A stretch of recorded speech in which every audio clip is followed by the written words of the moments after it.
Hey, I hope you guys learned a couple things here in this video. Oh man, guys, so I was desperate. You guys know I've been struggling with my stretch big. I reached out to my guys at NBA 2K Lab. Now, you know they got the modded controllers. They know how to get all the data so that when you're creating your player, it's the perfect build for you.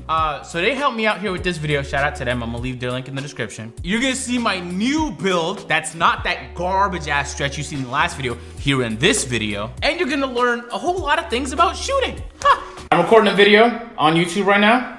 Instagram, say hi to YouTube.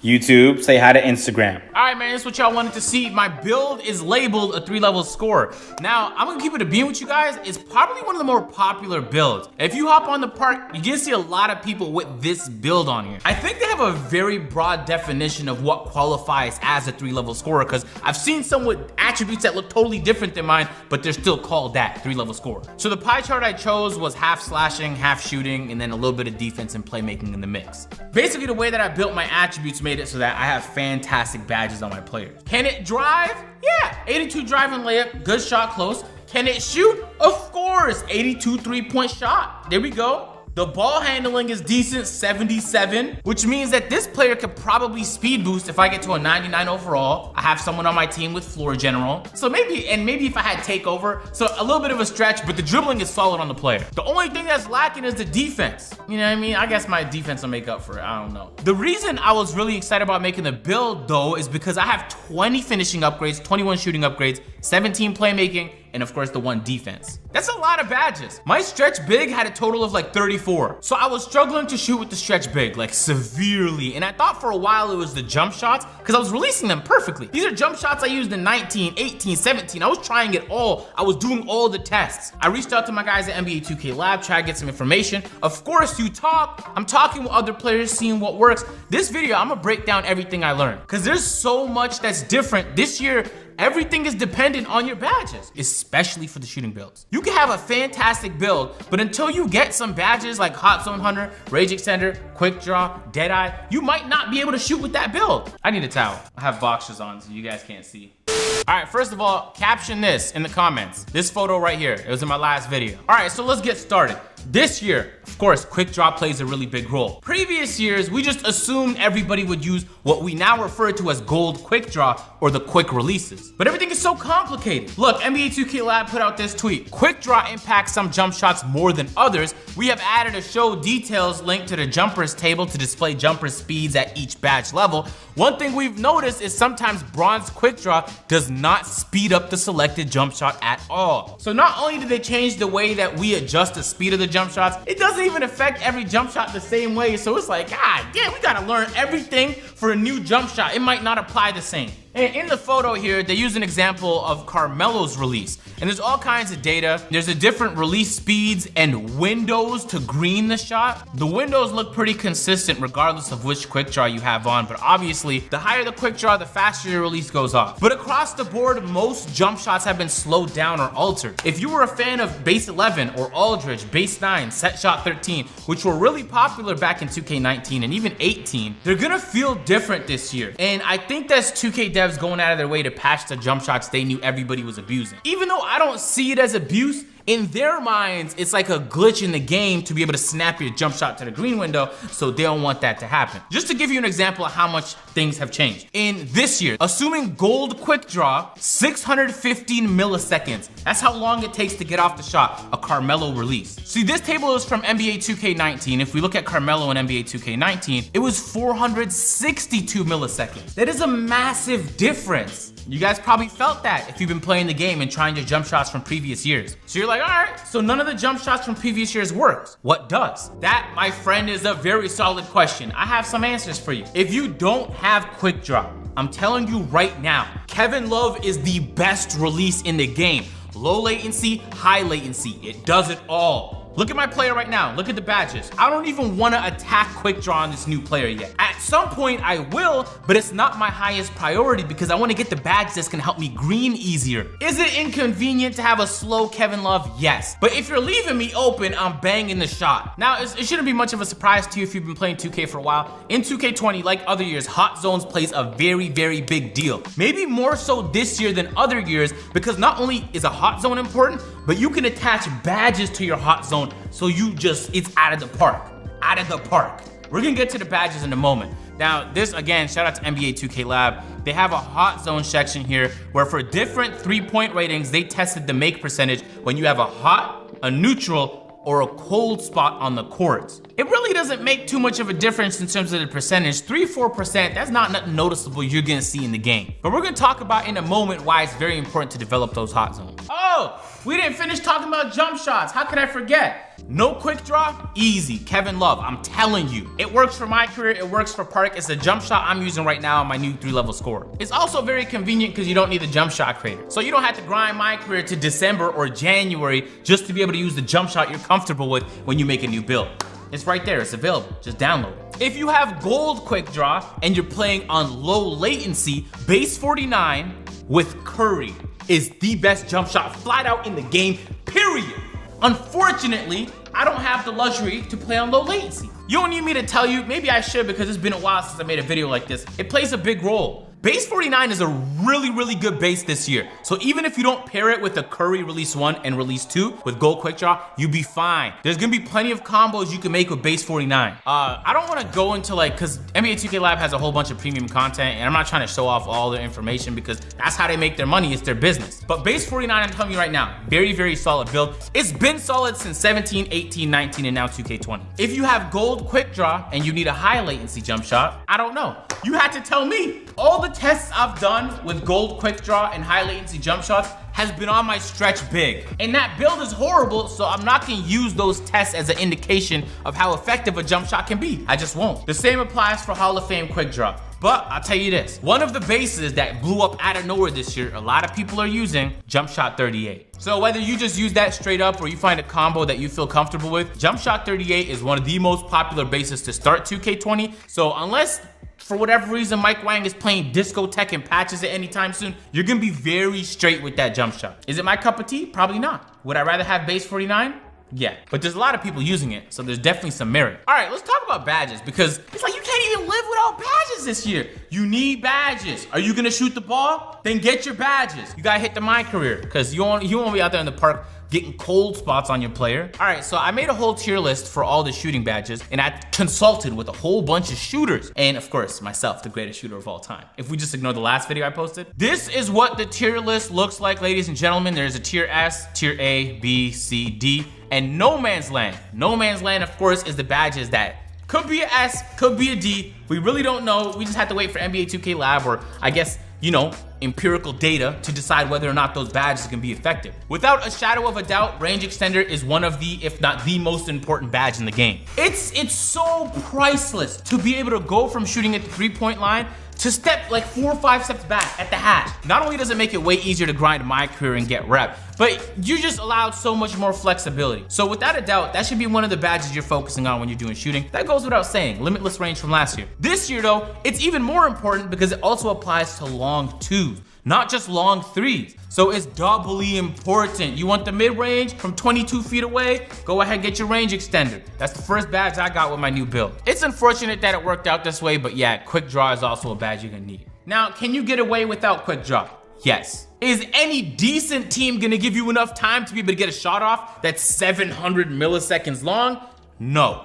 But there are combinations you can do to your jump shot. Let's say your base is 745 milliseconds. That's a long ass time. You could add certain releases to it like Larry Bird that will help speed it up. I don't know if it's gonna be money, but there's definitely ways to speed up slow releases. So for a lot of people, quick draw is gonna be the most important badge. So it's a tier S, without a doubt. And out of nowhere, ladies and gentlemen, who would have expected Hot Zone Hunter is a tier S badge? Yo, cause when you read the description, boost the shot percentage for attempts taken in a player's favorite spots, you don't think much of it. But because this year's shooting is so different, in previous years, you just tried to shoot as good as possible. If it was a white, it probably hit. If it was a green, it definitely hit. But this year, whites miss a lot. And so at the beginning of the year, a lot of people were looking at badges like flexible release to see maybe that could help mitigate the problem. If I'm shooting all whites, maybe flexible release can help me hit those shots more consistently. You couldn't be more wrong, ladies and gentlemen. Davis was telling me this since like day 2 and I didn't believe him at first. He's 100% correct. Hot Zone Hunter is one of the most effective badges in the game. You're gonna go from shooting all whites to greening all of that shit if you have your hot zone. The hot zones don't make a big difference, 64%, 64%, 64% if you have a 99 3-point shot. Like, maybe we're looking at 8%, 4% differences between neutral to hot. But once you pair it with Hot Zone Hunter, it's wraps. So I'm being very serious. That should be one of the first badges you get. One of the first badges I got. Now we're moving on to tier A, ladies and gentlemen. Tier A, of course. Starting off with catch and shoot. You're gonna catch the ball a lot, right? Do you want like a 20% boost to your shot when you catch it? All right, then just put on catch and shoot. That goes without saying, it's been in the game for a while. Same goes with Deadeye. Especially if you're a sharpshooter, you should most definitely be focusing on Deadeye. It helps you shoot contested shots more easily. If you're a taller player, maybe you don't need that help, but maybe it'll help make you even more lethal. Have you thought about that? It's kind of weird the way the shot contests register this year. I'll be all over somebody and it'll say like 4% contested. And then I'll be behind a guy jumping and it'll say like 58% contested.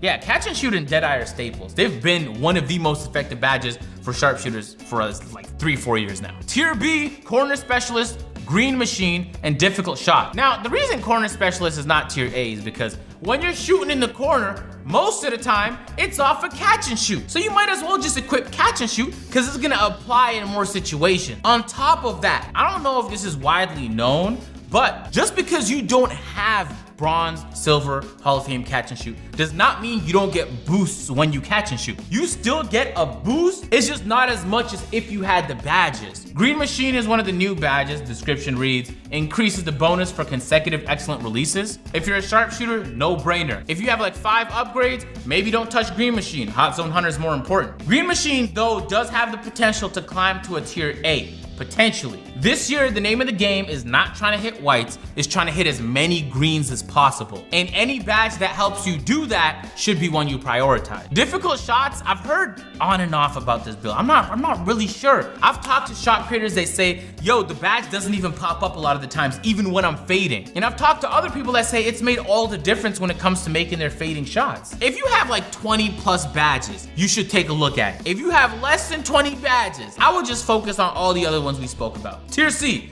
flexible release, tireless shooter, hot start, pick and popper. Pick and popper, obviously, because a pick and pop is a catch and shoot. Just get catch and shoot. Hot start is one of the new badges they added to the game, improves the player's shooting ability after making the first shot until a miss occurs. I'm not gonna lie to you, this has a potential to climb up there, but for all intents and purposes, I'd rather have Green Machine and Hot Zone Hunter. Tireless Shooter is the one I'm a little bit iffy about, because if you're playing Park, you're probably fine. You probably don't need it. But if you're dribbling OD and out of stamina a lot, or you're playing Pro-Am and so by the 4th quarter you're gassed, it could be a useful badge. I can't see a situation in which I'm getting it over anything that's tier B, A, or S, but it can be useful. I know a lot of people are asking for stamina buffs. There's a chance Mike Wang might adjust the stamina even more. And so if they do, then this badge is gonna be incredibly useless. But for now, we're gonna keep it at tier C. And probably the most important badge, because a lot of people have been asking questions about it. And shout out to NBA 2K Lab, because I reached out to them and I was like, yo, I have to know, because everybody's talking about flexible release. Can you get the data? That's exactly what they did, ladies and gentlemen. Flexible release is a tier C badge. Here's why. To test flexible release, we use a creative player to take corner threes at various timings. We took shots inside of the jumper's green window, as well as a 10 millisecond, 25, 40 millisecond outside the green window. To take these shots, we use a creative player using Curry's jump shot with a 75 3-point rating and shot corner threes. We use this player to test the make and green percentage for each badge level. To help you relate the timings, you can use the images below. Flexible release reduces the penalty suffered from mistiming jump shot releases. So when you initially hear that, you're like, all right, I'm not gonna mistime my jump shot. I don't need that useless badge. But then you play 2K20 and everything is all whites, especially before you get your badges, and you start thinking to yourself, hold on, flexible release might just be the greatest badge in the game. But once we look at this data here, it doesn't look like it. Now, the brown here is bronze, silver of course is gray, gold is gold, and purple is Hall of Fame. If you're shooting inside the green window, it's irrelevant. If you look carefully though, 10 milliseconds, 25, and 40. The worse you release the ball, the more helpful flexible release is. But if you're releasing the ball 40 milliseconds off the time, then I don't even want to play with you. Why are you a horrible shooter? So the thinking is if you have an all white, flexible release will help you hit the shot. But even when you look at the 10 millisecond graph here, if you have bronze, it makes a 1% difference. Silver, it makes a 2.5% difference. Gold is 7.5%, and Hall of Fame is 11.5. So if you spend 4 badge upgrades on flexible release, you have an 11% higher chance of hitting that shot. So let's say it's an all-white release, right? And there's a 70% chance it goes in, 30% chance it misses. 11.5 is a good bump, but there's still a chance you miss the shot even with Hall of Fame. Unless you're a very horrible player and you're actively shooting over 40 milliseconds off time, then you don't need flexible release. It can be useful. I can see situations in which it might be, but it had a lot of promise and it did not match up. I'm telling you right now, there's a lot of badges you want to get before flexible release. Unless something changes in shooting, which there's a possibility it might throughout the course of the year, a good possibility. The name of the game is not to hit whites, it's to avoid whites at all costs. And for those who don't know, depending on the jump shot you have, depending on the base that you have, some whites will hit more than others. So for example, the reason I love base 49 so much between 2K17, 18, and 19 is because it would green a lot. But even when it hit white, if it was an all white, it was money. And there was nothing more comforting for me knowing that even when I released that perfectly, if it showed up all white, it was banging. This year, that confidence does not exist. But still, the base does matter when it comes to these all whites. So if you notice you're getting more all whites than the next man and you got the same build as him, then there's a good chance you're release. It just might be your release. Tier D, we're talking about Steady Shooter, Clutch Shooter, Ice and Veins, and Pump Fake Maestro. Steady Shooter reduces the penalties for contested shots and bonuses for open shots. Mike Wang clarified, and I talked about it in a couple of videos, Steady Shooter does not look helpful. If you want to hit contested shots, focus on Deadeye. It's been proven over the course of all 2Ks, it's always been a useful badge in the game. Steady Shooter, on the other hand, gives you, you're not trying to miss open, are you? If you start missing open on my team, we're gonna have problems. Now, I'm a little bit hesitant putting Clutch Shooter this low on the list. My thinking is that it only applies to the last shot of the game. But if for whatever reason, let's say you're on the park and the score is 10-10, and then it triggers, so for the second half of the game, you're shooting lights out because of the badge, maybe it's a tier B. But we don't know enough about the badge. And honestly, I'm pretty pessimistic about it. If you have all these other badges that can help you green and stay hot, you got the hot zones, you're on fire, then you don't really need no Clutch Shooter. You're gonna be hitting your shots regardless. Ice in the Veins improves the player's free throw percentage during critical moment. That's why it's tier D. You don't even need me to explain that. And Pump Fake Maestro, what was it? Like do you have a better percentage chance after a pump fake? Why? Deep fades, slippery off ball, and volume shooter are all question marks. They could be ass, they could be amazing. I'm gonna try my hardest to take a look at volume shooter first. It was a badge that was in NBA 2K16 and everybody hated it, but they reintroduced it in 2K20 and it's a totally different badge. It just has the same name. Boost shot percentage as shot attempts accrue throughout the game. Especially if you're a sharpshooter, you're putting up 4 or 5 shots in the park, could be useful. It could most definitely apply on the Pro-Am where you might be putting up 10, 15 shots in a game. And deep fades. Ideally, I should put deep fades low on the tier list, but I'm so optimistic about the possibility of being able to hit high post fades with Hall of Fame range extender, Hall of Fame deep fades, and a pure sharp because you have like a 90 fadeaway. They gave you, so you might be Kobe this year. We're gonna have to wait and see. We just need people to play with it. So that's all the shooting badges in the game. Shout out to 2K Lab. They've been incredibly useful, and I know they're grinding right now to get all the information on all the other badges. But that's not all. They changed a lot about shooting this year. One of the things Mike Wang talked about on Twitter was the shot meter. This year, if you turn off your shot meter, you'll get boosts when you release the ball really well, but you'll also get penalized more when you release the ball poorly. So if you're very comfortable with your jump shot and you don't change it often, turn off your jump shot meter. I like it. It's a good concept. So far in practice, has been working really well. I haven't noticed any incredible boosts, but it's also, I don't have like a final jump shot yet. I'm using Kevin Love right now. NBA 2K Lab, though, uploaded this video titled, "Should I turn off the shot meter in 2K20?" So we're gonna take a look at it. The results are pretty clear, and as you can see by the graphic, Aldridge's green percentage went up 6.5%, and the make percentage went up 3.5% when perfectly timed, all right? So Melo's green percentage went up 6.5% as well, but the make percentage went up 4% opposed to Aldridge's 3.5%, also when perfectly timed, all right? Mike Wang's tweet, he said they would penalize you if you didn't time it right. So you really have to know your jumper and be comfortable with it. So it's not massive boost, but if you don't need the shot meter, just turn it off anyway. You know me, I've been saying for a while, if you want to shoot good in 2K, stop looking at your shot meter. If you develop a jump shot that gives you an easy cue on when you need to release the ball, then you're money. I don't look at my shot meter, I look at my player. So the second I find a jump shot I'm comfortable with, the first thing I'm doing is turning my shot meter off. I don't need it. You'll still know when you greened your release because it'll have a little splash onto your player. And this year, they give you more information on the shot feedback, so you'll know exactly how you perform. So you'll know how the jump shot did, you'll get that information and feedback. At the same time, you get the boost associated with not having the jump shot meter. So if you feel that comfortable with your release, that's an easy no-brainer. I'm gonna make a follow-up video once I find some good gold and Hall of Fame quick draw releases. I've been talking to other people and they've been giving me jump shots, so I'm gonna try those. I'm gonna try my own. I'm gonna try and find something that works.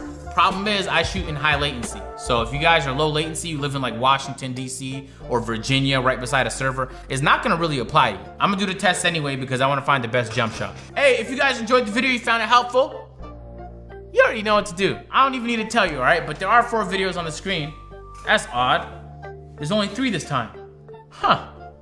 All right then. Catch you guys in the next one.